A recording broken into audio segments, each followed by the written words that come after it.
Test match के पहले दिन का खेल खत्म हो चुका है और पहले दिन के खेल खत्म होने के बाद हम ये कह पाने की स्थिति में जरूर है कि दोनों ही टीमों ने इस लॉर्ड्स के ऐतिहासिक मैदान पर पहले दिन शानदार प्रदर्शन किया। सबसे पहले अगर बात टॉस की करें, टॉस जीता है इंग्लैंड के कप्तान बेन स्टोक्स ने और इस सीरीज में लगातार तीसरी बार टॉस जीतने का काम किया इंग्लैंड के कप्तान ने और इस बार उन्होंने गेंदबाजी चुनने के बजाय पहले बल्लेबाजी चुनी और जब उन्होंने टॉस के समय यह कहा कि वो बल्लेबाजी करना चाहते हैं तो क्रिकेट मैदान पर उपस्थित तमाम क्रिकेट एक्सपर्ट्स के साथ साथ जो पिछले कुछ दिनों से लॉर्ड्स की पिच को देख रहे थे वो थोड़ा आश्चर्यचकित रह गए। और इसके पीछे की बड़ी वजह यह थी कि पिछले 48 घंटों में जिस तरह से लॉर्ड्स की पिच नजर आ रही थी उसको देखकर कोई भी कप्तान या कोई भी क्रिकेट एक्सपर्ट आंख मूंद कर यह कह सकता था कि इस पिच पर पहले गेंदबाजी करनी चाहिए। और यहां तक कि शुभमन गिल जो भारतीय टीम के कप्तान है उन्होंने भी ये कहा टॉस के समय कि वो पहले गेंदबाजी करना चाहते हैं, लेकिन अब क्योंकि फैसला बेन स्टोक्स के हाथ में था और उन्होंने फैसला ले लिया था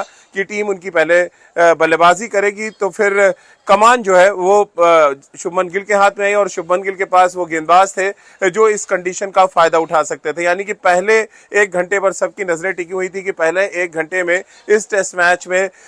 मेरे ठीक पीछे जो आप लॉर्ड्स की पिच देख रहे हैं वो किस तरह से बिहेव करेगी, उसका जो स्लोप है यानी पवेलियन एंड की तरफ का जो स्लोप है वो किस तरह से काम करता है। और साथ ही जो मेरे राइट साइड में आप देख रहे हैं यानी नर्सरी रेन वहां से कौन गेंदबाजी करता है। गेंदबाजी की शुरुआत जैसा कि सबको पता है आकाशदीप और जसप्रीत बुमराह ने शुरुआत की और शुरुआत से कोई बहुत ज्यादा मूवमेंट तो उनको नहीं मिला और इसी वजह से जब जल्दी यहाँ पर चेंज करना पड़ा तो सरप्राइज चेंज के तौर पर यहाँ पर आए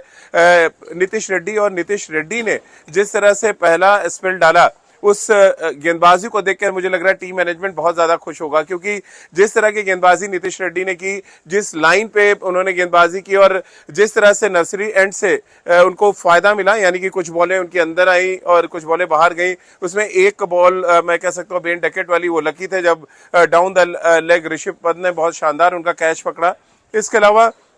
नीतीश रेड्डी ने जिस तरह से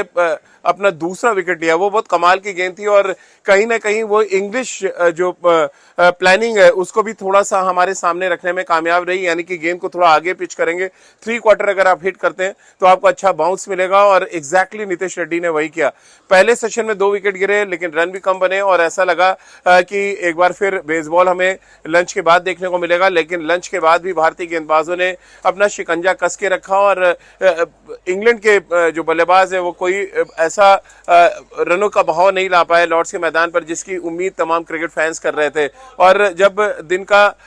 खेल खत्म हुआ और 251 रन स्कोर बोर्ड पे थे तब ये लगा कि वाकई भारतीय गेंदबाजों ने अपना काम बहुत अच्छे तरीके से किया। और मेरे ठीक पीछे आप वो बालकनी देख रहे हैं जहां पर भारतीय ड्रेसिंग रूम है और आप जब मैच खत्म होने के बाद वहां पर बैठकर चर्चा वो कर रहे होंगे तो निश्चित रूप से इस बात को लेकर चर्चा हो रही होगी कि विकेट जरूर उनको कम मिले हैं, यानी 4 विकेट ही वो गिरा पाए, लेकिन रनों के फ्लो को उन्होंने बहने नहीं दिया, यानी कि इंग्लैंड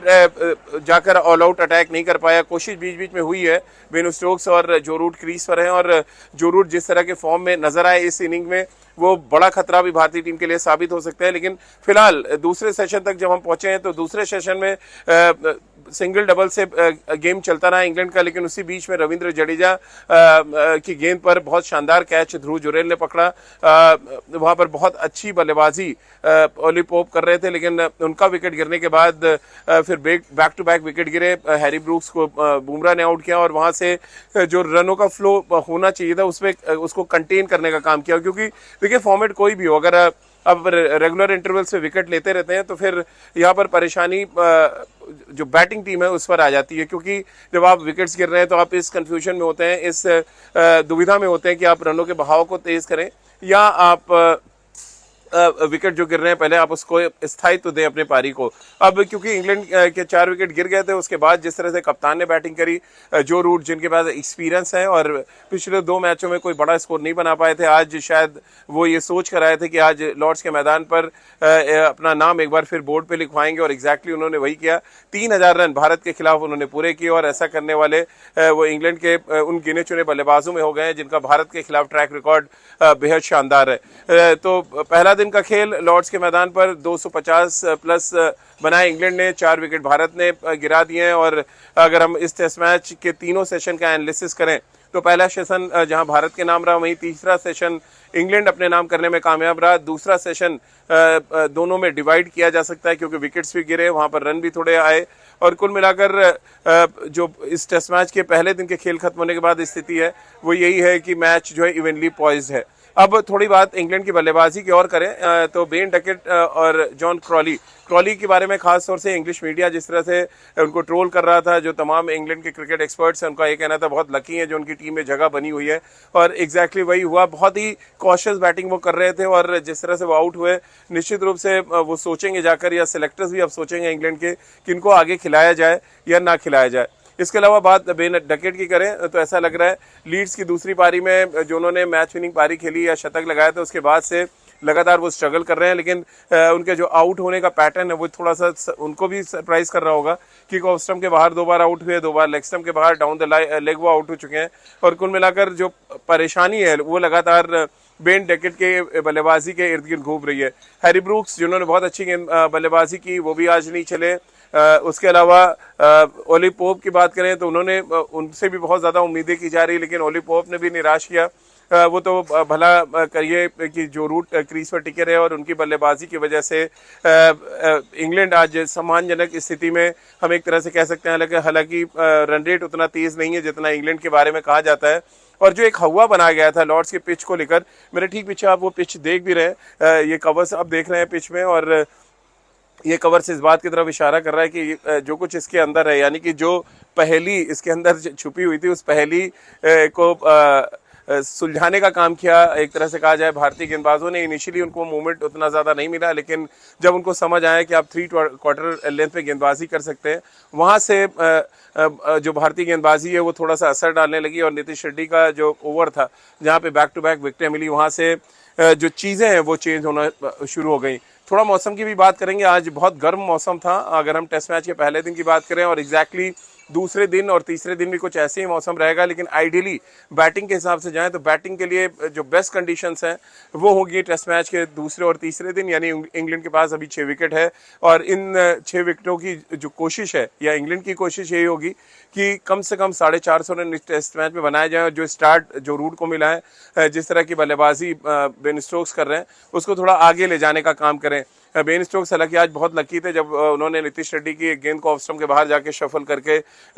स्क्वायर लेग पे खेलने की कोशिश की, और बॉल उनके लाइन पे लगा था क्योंकि अंपायर ने आउट नहीं दिया, नहीं तो क्या पता 1 विकेट और भारत के खाते में होता, और तब हम कह सकते हैं कि भारत ने तीनों सेशन डोमिनेट किया और भारत इस टेस्ट मैच में बहुत मजबूत स्थिति में है। लेकिन इंग्लैंड अपनी परिस्थिति अपनी पिचों पे अच्छा खेलना जानती है, और उन्होंने कम से कम बहुत संभली हुई बल्लेबाजी करके इस बात के संकेत दिए हैं कि इस पिच पे शायद आगे चलकर थोड़ा बल्लेबाजी करना और मुश्किल हो जब थोड़ा सा लो एंड स्लो विकेट होता जाएगा। बात यहाँ के स्लोप की भी थोड़ी करेंगे और आकाशदीप की भी, जिन्होंने 10 विकेट लिए थे एजबेस्टन ने, लेकिन यहाँ पर आखिर वो असर क्यों नहीं डाल पाए। उसके पीछे की बड़ी वजह आपको याद होगा, चेतन शर्मा जिन्होंने 1986 में यहाँ पे 5 विकेट लिए थे, उनसे बातचीत के दौरान मैंने कहा था कि जो ये आप एंड देख रहे हैं, जब मैं एक बार आपको दिखाने की कोशिश करता हूँ यहाँ पे, यानी कि नर्सरी एंड की बात करें जहाँ पे ये खूबसूरत सा प्रेस बॉक्स है, इस एंड से वो गेंदबाजी कर रहे थे, और इनिशियली उन्होंने स्टार्ट इधर से किया, जब उनको थोड़ा मूवमेंट नहीं मिला देन वापस वो आए पवेलियन एंड की तरफ, यानी कि इस तरफ से उन्होंने गेंदबाजी की, लेकिन दोनों ही तरफ से जो उनकी लाइन थी वो मे बी स्लोप की वजह से थोड़ा सा ऑफ कलर वो नजर आए, और सबसे ज़्यादा रन भी उनको पड़े। यानी कि हर मैच में अगर आप देखें पिछले मैच के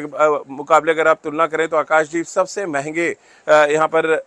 जो गेंदबाज थे वो साबित हुए। थोड़ा अच्छी बात ये थी कि हमारे स्पिनर्स ने कंटेन करने का जॉब किया, और उसी में 1 विकेट भी रविंद्र जडेजा ने निकाला, और कंटेन इतने अच्छे तरीके से किया गया था कि अगर आप इनिशियली 20 ओवर देखें दोनों स्पिनर ने जो डाले, यानी 10 ओवर रविंद्र जडेजा और 10 ओवर अगर आप वॉशिंगटन सुंदर के देखेंगे तो दोनों ने 20 ओवर में सिर्फ 37 रन दिए हैं,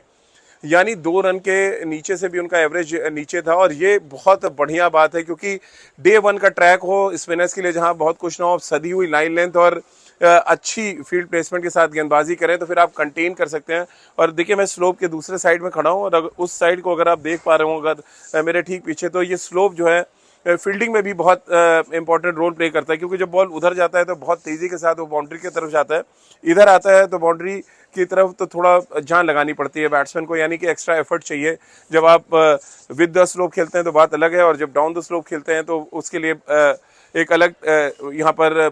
तरीका अपनाया जाता है जो इंग्लिश बल्लेबाज बहुत बेहतर तरीके से जानते हैं। तो कुल मिलाकर पहले दिन का खेल खत्म हो चुका है और पहले दिन के खेल खत्म होने के बाद भारत 4 विकेट लेकर थोड़ा सा मुझे लग रहा है सुकून में होगा।